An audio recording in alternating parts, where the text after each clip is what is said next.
Bismillahirrahmanirrahim. Assalamualaikum warahmatullahi wabarakatuh. Sebelumnya, jika konten ini bermanfaat, jangan lupa klik like sebagai bentuk dukungan dakwah.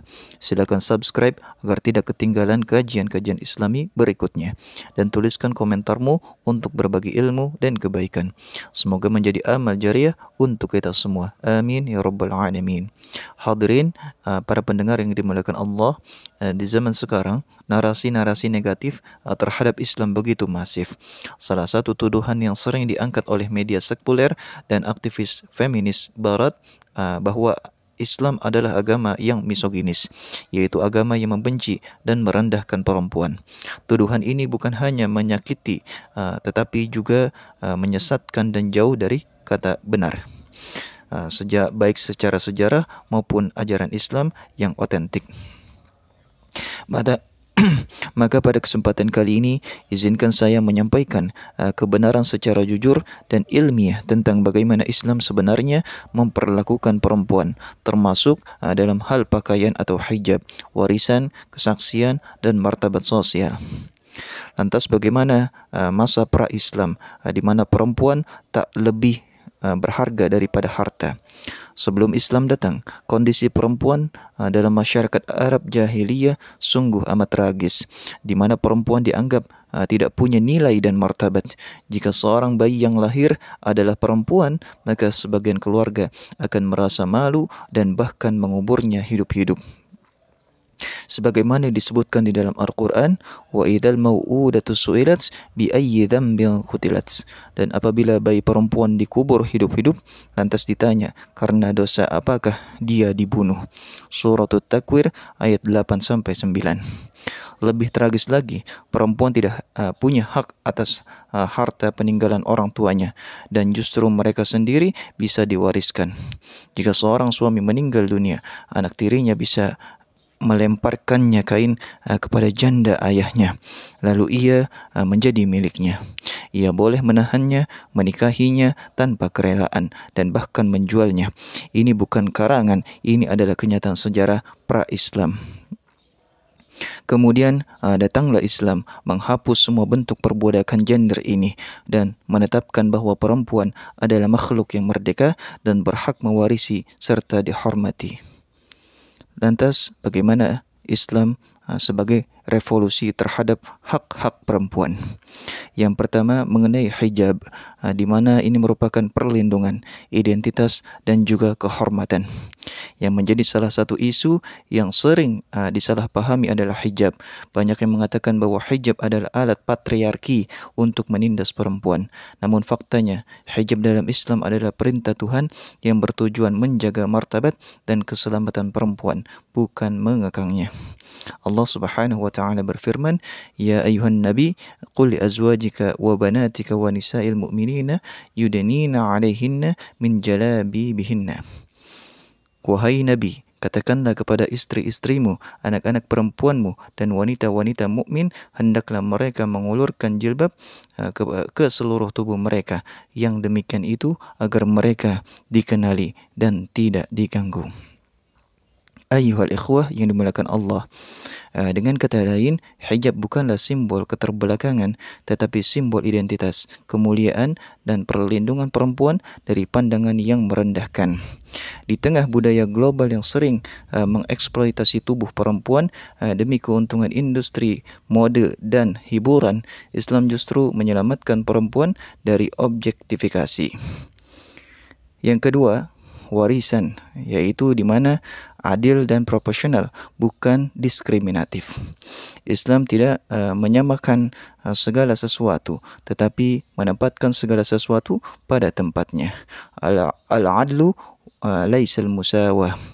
Di dalam hukum warisan, benar bahwa anak laki-laki mendapatkan 2 kali lipat dari anak perempuan, tapi ini bukan untuk diskriminasi atau bentuk diskriminasi, karena beban ekonomi di dalam Islam dibebankan kepada laki-laki.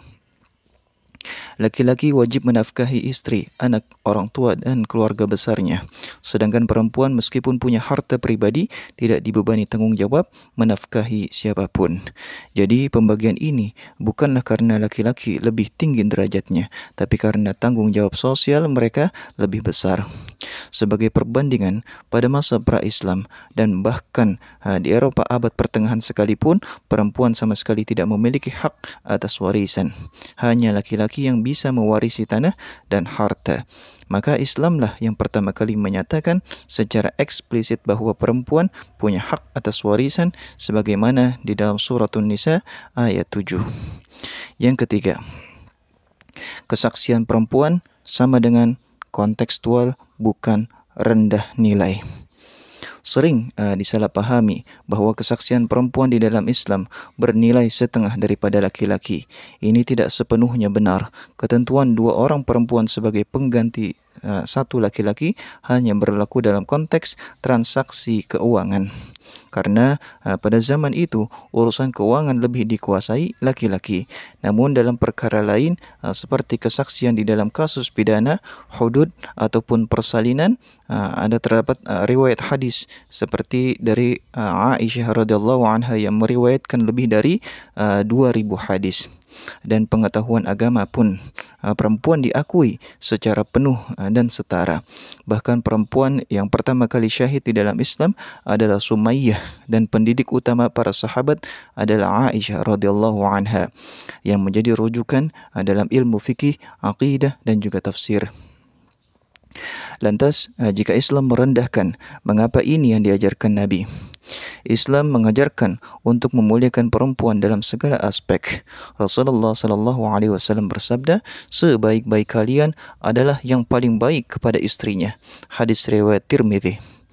Rasulullah juga bersabda, perempuan adalah saudara kandung laki-laki. Hadis riwayat Abu Dawud. Dan beliau menyampaikan di dalam khutbah terakhir, berbuat baiklah kepada para perempuan. Mereka adalah amanah di tangan kalian. Bandingkan ini dengan ucapan-ucapan filsuf barat. Bagaimana sih ucapan para filsuf barat tersebut? Siapa sebenarnya yang merendahkan? Mari kita bicara secara jujur. Sebagian besar tokoh filsafat barat justru secara terang-terangan merendahkan perempuan. Seperti Aristoteles pernah mengatakan bahwa perempuan adalah laki-laki yang gagal. Thomas Aquinas mengatakan bahwa perempuan adalah makhluk yang cacat. Ya, Schopenhauer mengatakan perempuan secara alami diciptakan untuk tunduk. Dan juga Rese mengatakan perempuan tidak seharusnya belajar secara serius. Mereka diciptakan untuk menyenangkan laki-laki. Sementara Islam mengatakan, sesungguhnya aku tidak menyia-nyiakan amal orang-orang yang beramal, baik laki-laki maupun perempuan.